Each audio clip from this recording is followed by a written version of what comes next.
Subhanallah walhamdulillah wa la ilaha illallah wallahu akbar.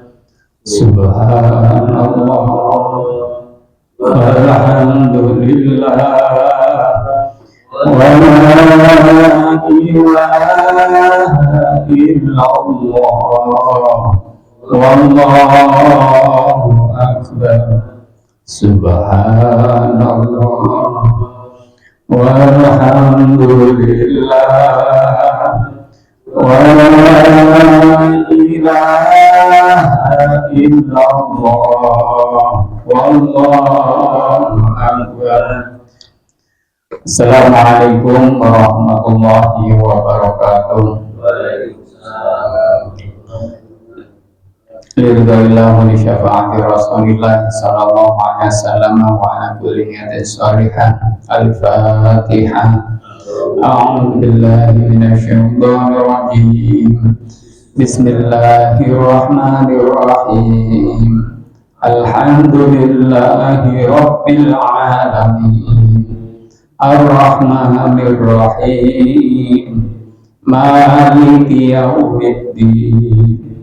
Iyyaka na'budu wa iyyaka nasta'in. Ihdinas siratal mustaqim. Siratal ladzina an'amta 'alaihim ghairil maghdubi 'alaihim waladdallin. Amin. Bismillahirrahmanirrahim. Alhamdulillahirabbil alamin. Wa bihi nasta'inu ala umuri dunya waddin. Wassalatu wassalamu ala asyrafil anbiya'i wal mursalin sayyidina wa maulana Muhammadin wa ala alihi wa ashabihi ajma'in. Rabbi shrah li sadri wa yassir li amri wa hlul 'uqdatam min lisani yafqahu qawli. Wa qala subhanaka la ilma lana illa ma 'allamtana innaka antal 'alimul hakim. Sadaqallahul adzim wa sadaqa rasulun nabiyul karim wa nahnu ala dzalika minasyaitonir walhamdulillahirabbil alamin.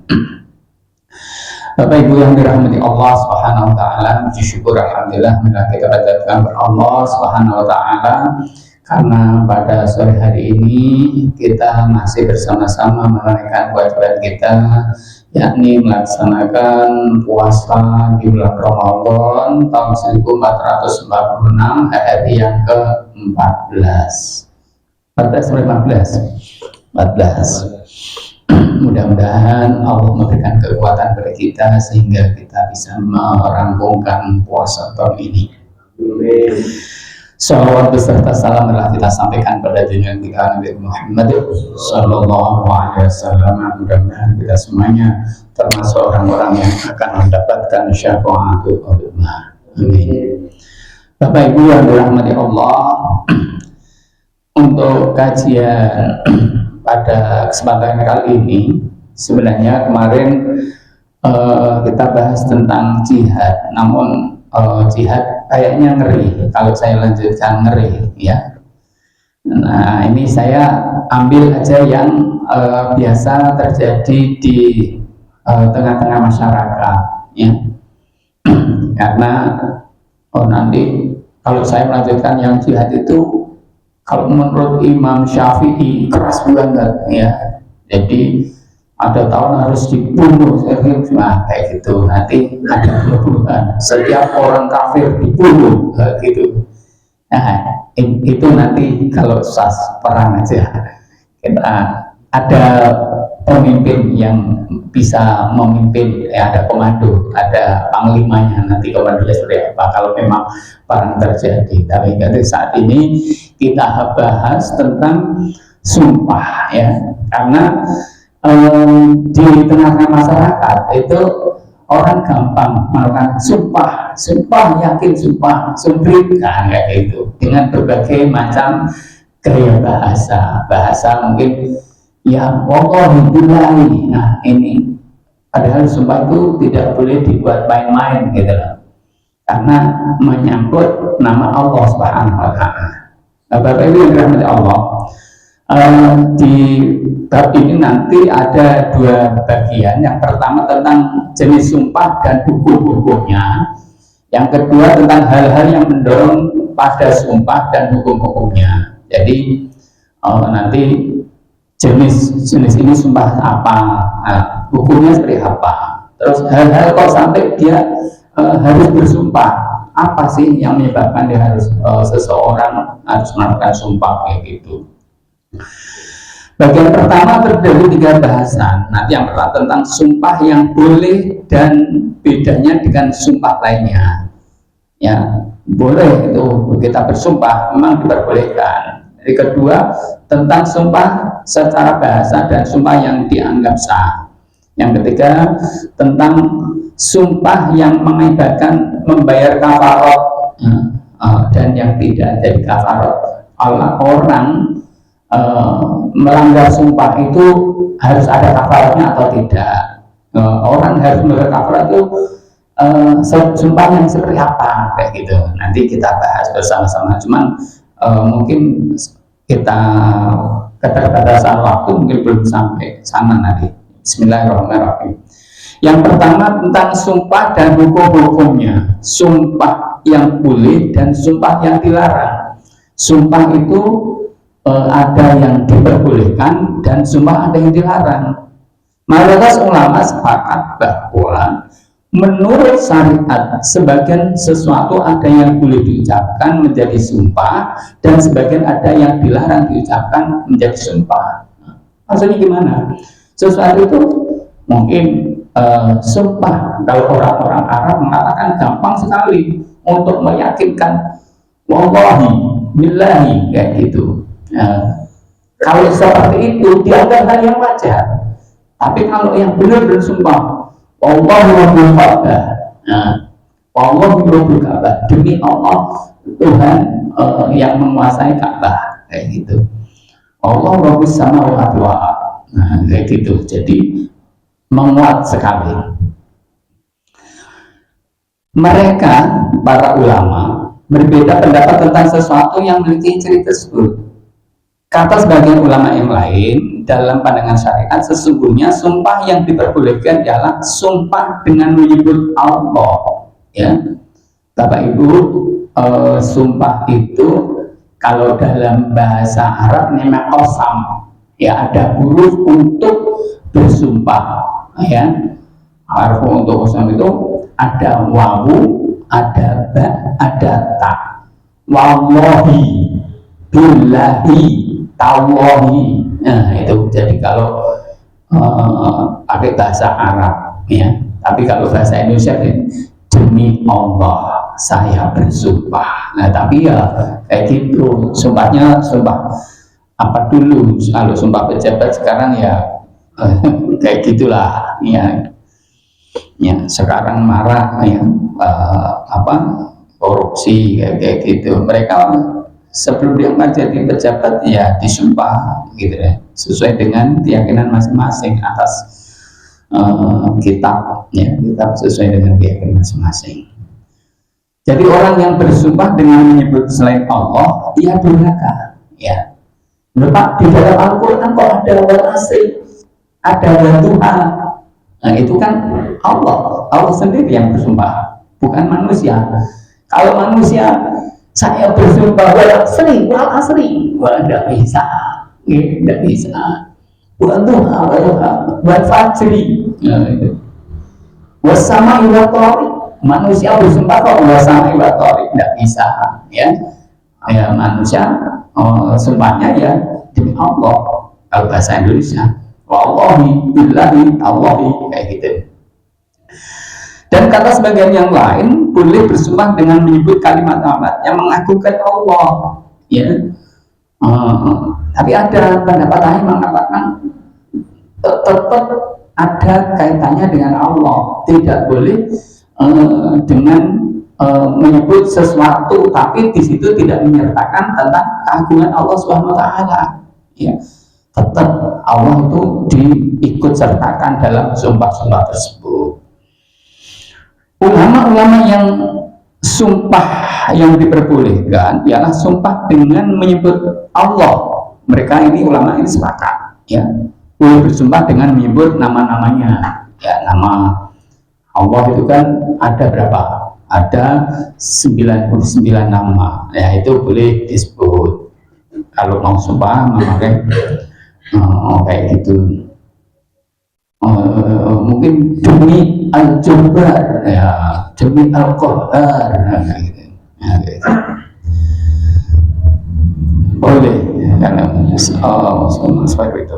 Para ulama berbeda pendapat juga tentang sumpah dengan menggunakan sifat-sifat maupun perbuatan-perbuatan Allah. Ya, sifat Allah itu kan ya banyak. Ada kalau sifat wajibnya Allah. Masih ingat waktu kecil kita sering nadroman Allah wujud kita baqa mukhallafatun lil awadisi qiyamuhu binafsihi wahdaniyah qudrah iradah ilmun hayah sama besar kalam qadiran muridan aliman hayan sami'an basiran mutakaliman. Nah, sebenarnya kemarin kalau Ramadan saya dihubungi untuk kajian, saya mau ngaji tentang itu ya, Aqidatul Awam ya, kitabnya Aqidatul Awam ya. Jadi mengenal Allah melalui sifat-sifatnya. Tapi ya karena sudah diketik melanjutkan beda itu misalnya tidak apa-apa. Nanti insya Allah lain waktu saya akan kaji tentang Aqidatul Awam ya, kita mengenal Allah melalui sifat-sifatnya. Bismillahirrahmanirrahim. Para ulama berbeda pendapat tentang sumpah dengan menggunakan sifat-sifat maupun perbuatan Allah. Jadi ada ulama yang memperbolehkan, ada yang tidak. Dan yang menimbulkan perbedaan pendapat mereka tentang bersumpah dengan sesuatu yang diagungkan selain Allah. Ya, adanya kesan pertentangan antara mana ayat Al-Quran dengan hadis dalam masalah ini. Jadi memang di Al-Quran sendiri menyeru tentang Allah bersumpah dengan benda-benda yang ada di bumi ini atau di langit, ya, atau situasi, kondisi atau waktu. Jadi saya sebutkan Allah ini, Allah wal asri wal duha was samai wa tariq, ya, wal fajri.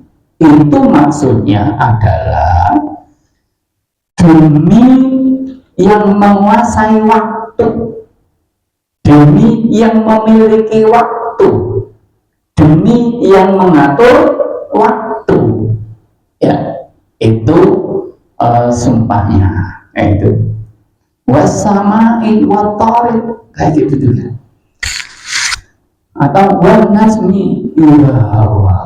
Kan banyak dalam Al-Quran Allah bersumpah, ya, nah, tapi dengan benda-benda.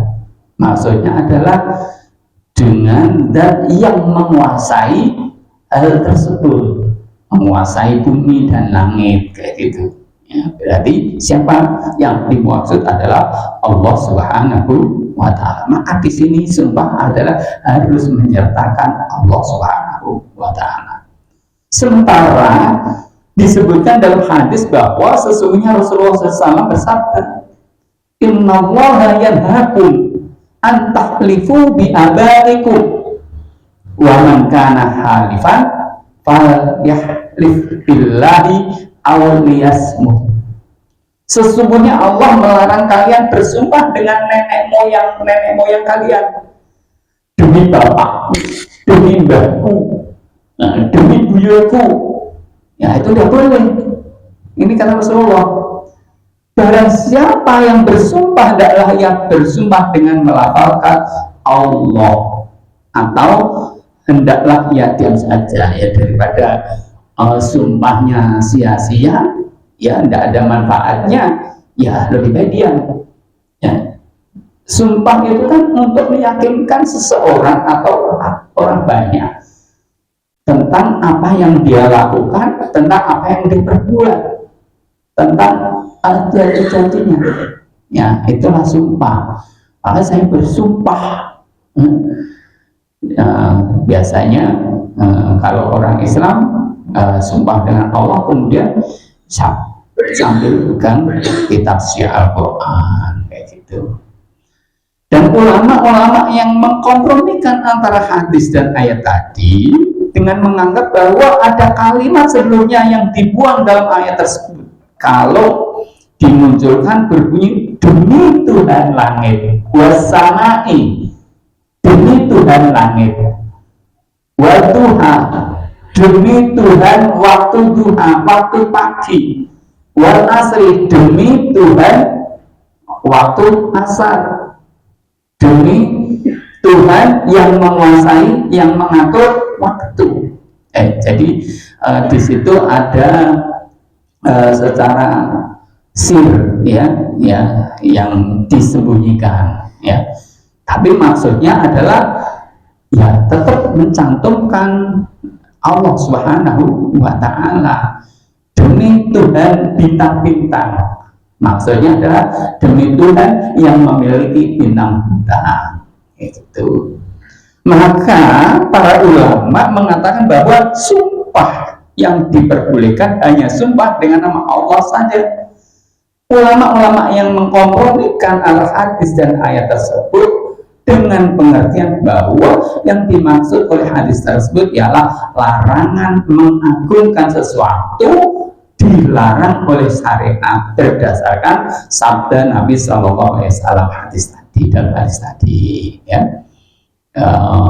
Jadi memang moralnya ada Allah. Jadi nanti kalau panjenengan sudah belajar tentang makrifat kayak gitu ya, semua yang ada di hadapan ini menunjukkan Allah gitu. Karena nanti ya kan kita tahapannya jadi syariat ya, tarekat, kemudian hakikat kayak gitu ya. Jadi nanti ya nggak tahu nanti kalau panjenengan mau belajar ya. Bismillahirrahmanirrahim. Sesungguhnya Allah melarang kalian bersumpah dengan nenek moyang kalian. Jadi tadi sudah saya sampaikan tidak boleh ya, tidak menyebut apa kakeknya, neneknya, nenek moyangku seorang pelaut, demi nenek moyangku tidak boleh. Dan ini termasuk bagian dari memperlakukan dalil yang khusus pada dalil yang umum ya. Maka mereka memperbolehkan bersumpah dengan semua yang dilakukan dalam syariat. Bapak Ibu mungkin panjenengan mendengar tentang dalil umum, dalil khusus ya, karena memang ini bahasanya di awal kitab ini dibahas ya. Contoh ya ayyuhalladzina amanu dalam Al-Quran, ya ayyuhalladzina amanu ya, alladzina amanu itu kalau secara artinya adalah orang-orang yang beriman laki-laki, tapi maksud dari ayat ini mencakup laki-laki dan perempuan. Pak ayatnya kan ya ayyuhalladzina amanu, maka di situ yang diwajibkan untuk berpuasa berarti bapak-bapak dan anak laki-laki saja, bukan seperti itu. Ya, ini mencakup secara laki-laki dan perempuan, tidak disebutkan satu-satu, ya, gitu. Ya, itu sudah bahasan di awal di kitab ini ya. Bismillahirrahmanirrahim. Pangkal perbedaan para ulama dalam masalah ini terletak pada perbedaan mereka dalam memahami hadis dan ayat tersebut. Pendapat ulama yang melarang bersumpah dengan menggunakan sifat-sifat dan perbuatan Allah adalah pendapat yang lemah. Ya, ada ulama mengatakan nggak boleh bersumpah kok dengan atas sifat-sifat Allah, dengan perbuatan-perbuatan Allah. Nah, pendapat ini adalah dasarnya lemah. Itu.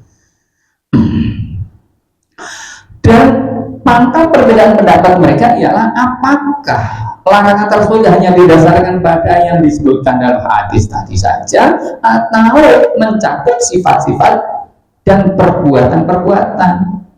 Kalau hanya bersifat terbatas seperti itu, jelas ini sesuatu kesamaan.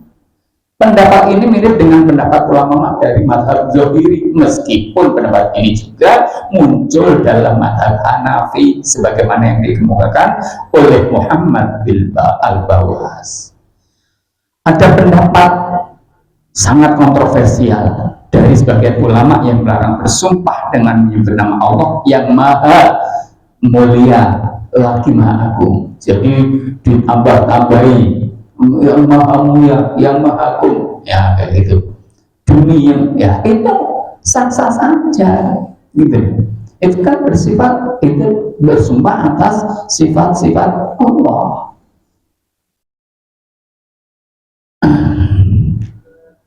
Nah, tentang sumpah secara bahasa dan sumpah yang sah, para ulama juga sepakat bahwa sebagian sumpah ada sumpah secara bahasa dan ada pula sumpah yang dianggap sah tanpa melihat dari sisi bahasanya. Hal itu berdasarkan firman Allah dalam surat Al-Maidah ayat 89, la yu'akhidukumullahu billahi fi aymanikum walakin yu'akhidukum bima aqadtumul ayman. Allah tidak menghukum kamu disebabkan sumpah-sumpahmu yang tidak dimaksud. Maksudnya orang itu bersumpah tapi tidak ada maksud bersumpah kepada Allah. Ya mungkin cara bercandaan, tapi sebenarnya bersumpah itu tidak boleh bercanda. Jadi mungkin orang bermaksud sumpah tapi tidak masuk dalam hati, hanya di bibir saja, di lisan saja. Ya. Tetapi dia menghukum kamu disebabkan sumpah-sumpah yang kamu sengaja. Jadi kalau memang sumpahnya itu orang yang sedang marah, itu tidak boleh bersumpah. Ya, orang yang sedang marah itu tidak boleh menghakimi.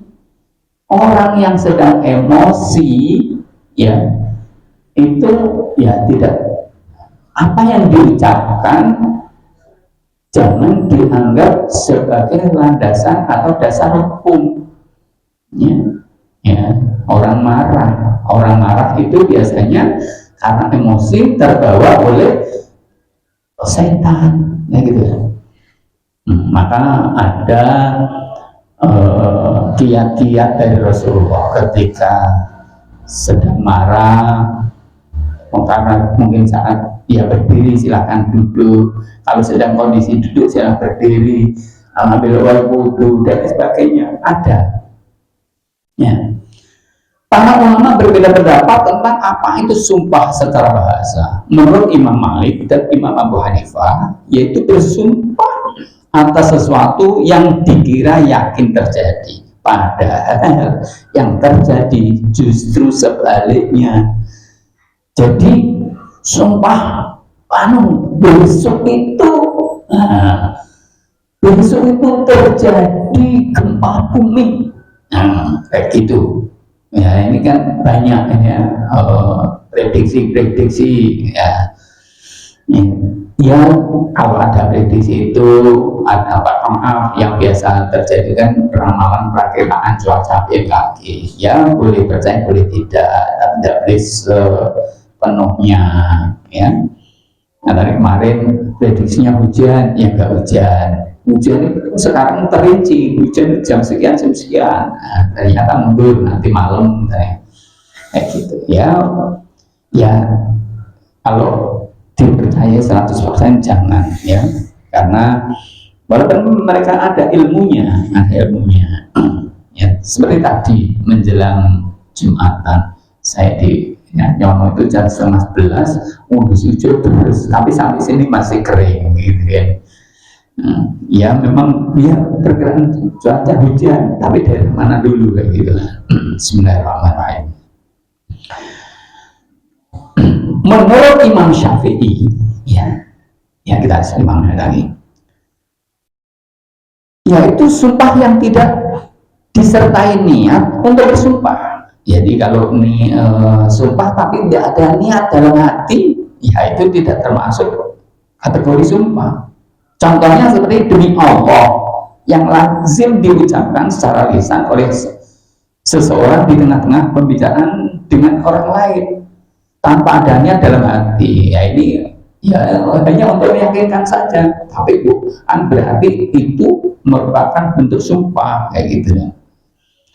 Inilah pendapat yang dikutip oleh Imam Malik dalam kitab Al-Muwatta, ya. Al-Muwatta itu karangan Imam Malik dari Aisyah.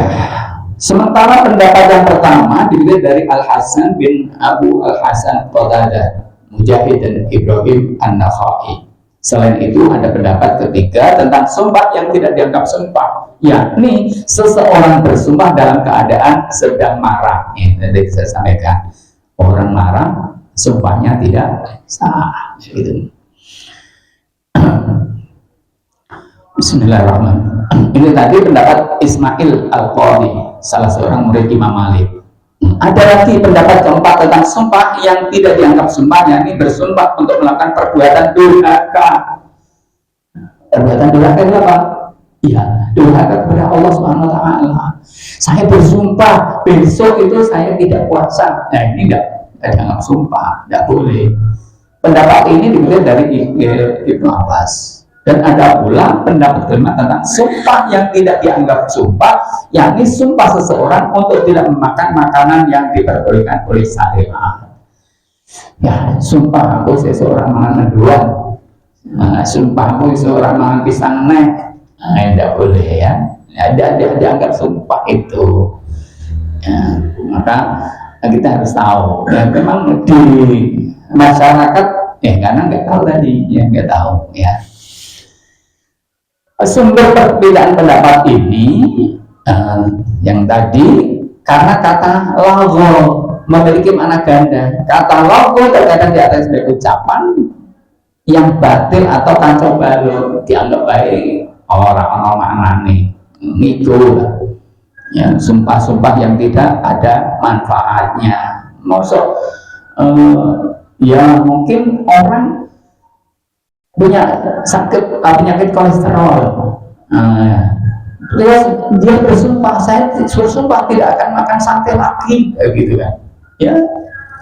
Ya cukup menahan tidak makan sate, kayak gitu kan? Itu juga nikmat dari Allah. Segala sesuatu diperbolehkan asal tidak berlebihan. Ulama-ulama yang mengatakan bahwa logo itu ya kata-kata yang sia-sia tadi. Biasanya kalau mau adil salat Jumat itu kan ada ya Bismillahirrahmanirrahim, alhamdulillah. Ini masjid kayaknya kecepatan raketan ronda nih kayaknya ya.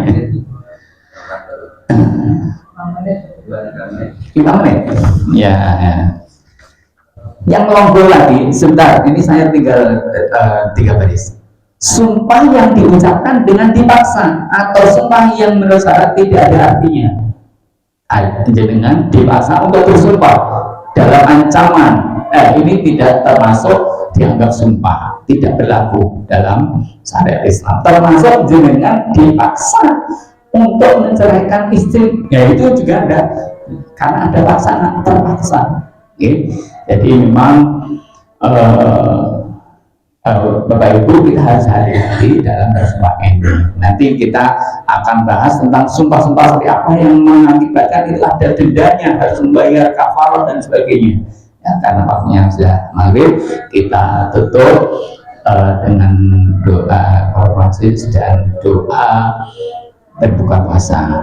Subhanakallahumma wa bihamdika asyhadu an la ilaha illa anta astaghfiruka wa atubu ilaik. Bismillahirrahmanirrahim. Allahumma laka syukru wa bika amantu wa ala rizqika aqamtu birahmatika ya arhamar rahimin. Dan saya mohon maaf atas segala khilaf. Assalamualaikum warahmatullahi wabarakatuh. Waalaikumsalam.